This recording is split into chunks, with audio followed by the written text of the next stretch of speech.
los dados que hicieron tambalear al Imperio Romano.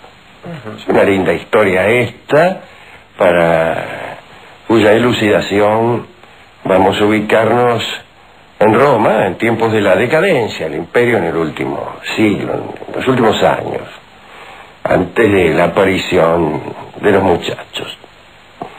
Por esos días el emperador era Valentiniano III, un hijo de Gala Placidia, una dama hermosa de la cual alguna vez hemos hablado en el programa.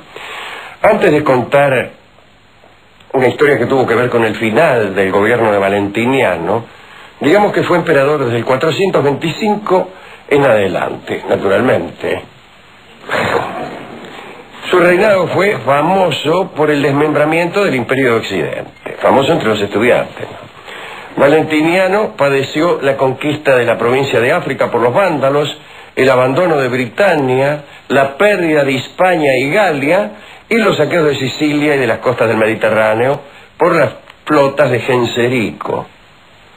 El único poroto que se anotó, Valentiniano, gracias a su general Aezio, fue la victoria sobre Atila, nada menos, en la batalla de los Campos Cataláunicos en el 451. Valentiniano estaba casado con Eudoxia, que era la emperatriz, pero tenía, me refiero a Valentiniano, algunas amantes. En Roma vivía el senador Petronio Máximo. Era uno de los aristócratas más importantes del imperio. Petronio Máximo estaba casado con una dama extraordinariamente hermosa. Las crónicas que hemos consultado de Próspero de Aquitania y de Sidonio Apolinar no recuerdan, sin embargo, el nombre de esta mujer tan bella. Se acuerdan de que era bella, pero no de su nombre. Me suele ocurrir. Valentiniano se enamoró de la esposa de Petronio Máximo y la asedió, no la accedió. Después vamos a ver que efectivamente sí.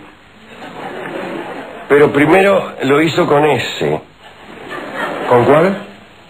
Con atenciones, con regalos, con promesas. En vano. La muchacha no le daba bolilla. Desesperado por reunirse de algún modo con la esposa del senador, Valentiniano llevó, según cuenta el cronista, sus intenciones al terreno vil de la emboscada. E hizo lo siguiente. Invitó al senador Petronio a su palacio, un honor que desde luego muchos envidiaron, ¿no? Después de una charla, para Valentiniano banal y para Petronio importantísima, el emperador tentó a su invitado con unos vinardos y lo convidó a jugar a los dados.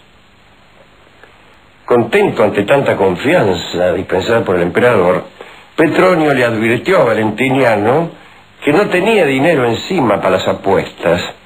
Valentiniano le dijo que eso no importaba y que si perdía, debería darle en prenda algo de valor que llevara encima. Discúlpenme. No, El senador aceptó. Jugó y perdió. Contento de todas formas por haber jugado los dados con Valentiniano III, Petronio Máximo preguntó qué deseaba como prenda de la suma adeudada. Simulando indiferencia, Valentiniano respondió: me basta con tu anillo. Anillo, con el anillo del tipo. El anillo de sello, que era distintivo de todos los nobles. Y Petronio Máximo le dio el anillo. En ese momento, ganado por la impaciencia, Valentiniano le rogó a Petronio que lo disculpara por un momento, porque había un asunto grave que resolver. Mientras tanto, hizo que sus ayudantes entretuvieran al senador. Valentiniano fue hasta donde estaba su secretario y confidente, el eunuco Heraclio. Muchos eunucos se llaman Heraclio. ¿Sí? Aunque este es el primero del cual tengo noticia. Valentiniano fue hasta donde estaba su secretario y confidente, el eunuco Heraclio, y le encargó que dijera a la esposa del senador que la emperatriz en persona reclamaba su presencia. El eunuco Heraclio debía mostrar el anillo como prueba indudable de que era su marido el que la había mandado a buscar y no cualquiera. El eunuco cumplió con gran precisión el encargo. La dama obedeció obedeció puntualmente las órdenes que suponía su marido, imagínese. Y siguió a Heraclio al palacio imperial. Dice la crónica que pensando en ser recibida por la emperatriz, la mina llegaba ataviada con sus mejores pilchas, bella y resplandeciente como una Venus. Pero una vez en la residencia imperial, unos servidores la condujeron por unos pasadizos poco frecuentados y fue a parar a una sala apartada.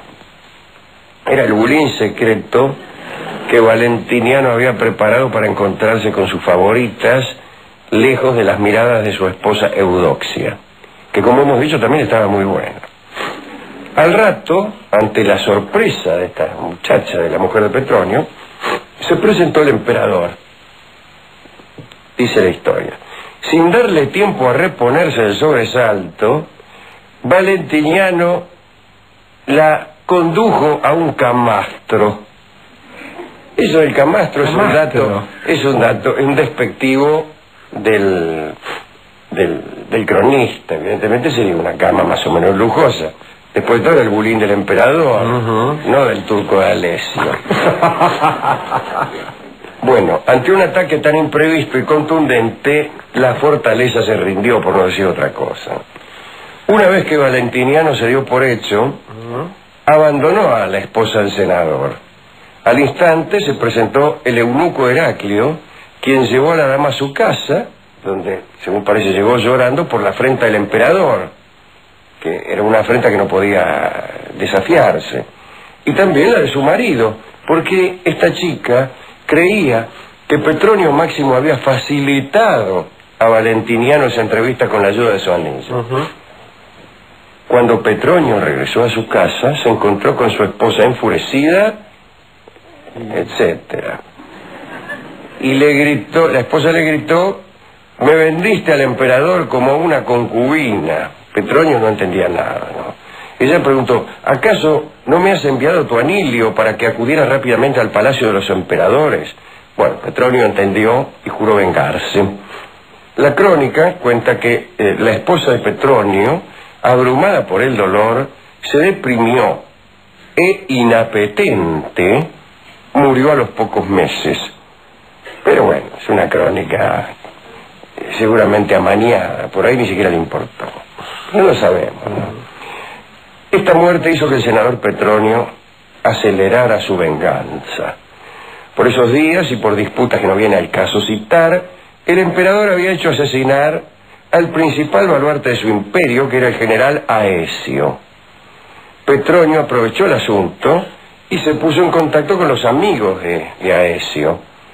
Dos hombres llamados Hostila y Transila aceptaron matar al emperador a cambio de guita, y también porque odiaban al matador del querido Aecio. Así, en marzo del 455, Valentiniano cayó liquidado en el campo de Marte. Tenía 35 años de edad. Tras la muerte del emperador, no había un sucesor claro para el trono. Y Petronio Máximo se postuló.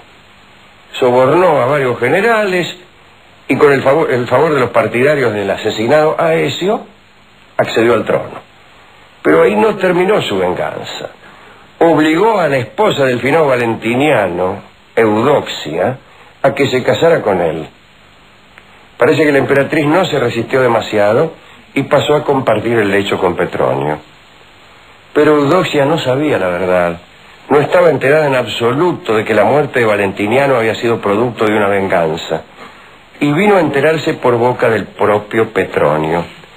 El cronista Jordanes cuenta que Petronio, entre amorosas porfías, empezó a hacerle confidencias a Eudoxia. ¿Vio cómo son algunos hombres en la amorosa porfía?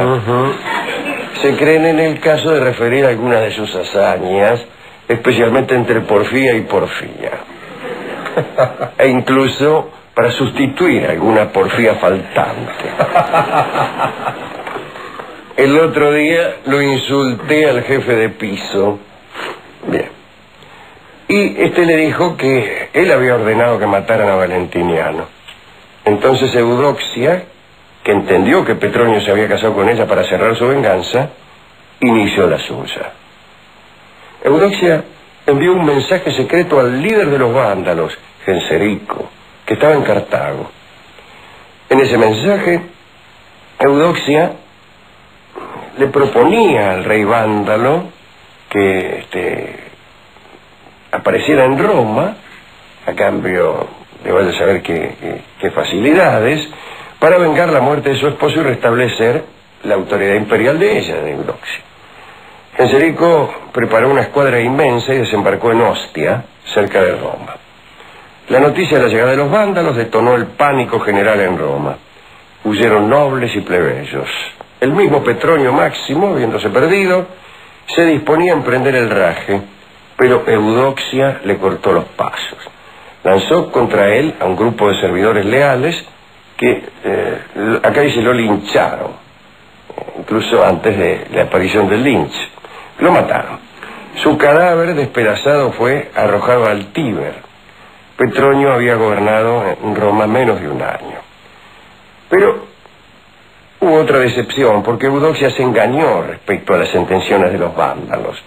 Una vez establecidos en la ciudad, la sometieron al más riguroso saqueo. La emperatriz fue conducida a África como prisionera, y recién por gestiones del emperador de Constantinopla, aquel que se quería desconstantinoplizar, Eudoxia recobró la libertad en el 462, 7 años después de la muerte de Petronio. Y al año siguiente murió ella misma. En Roma, después de aquel enfrentamiento desastroso entre el emperador, el senador y las esposas de cada uno de ellos, se hizo cargo del gobierno Avito, un general del que puede hablarse en alguna otra oportunidad.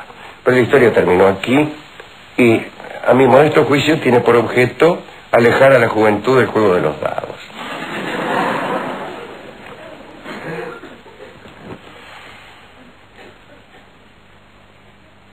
¿A quién quiere dedicar esta humilde historia que acabo de referir?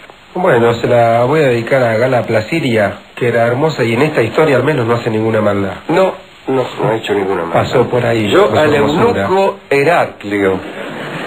Me gusta como personaje del libro de lectura infantil. ¿Un eunuco para el libro infantil? El eunuco Heraclio clava su triciclo.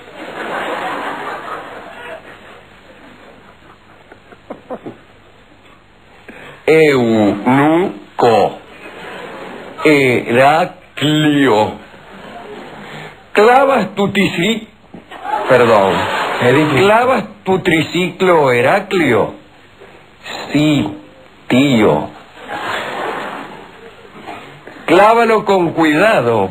No se te escape el martillo y quedes eunuco.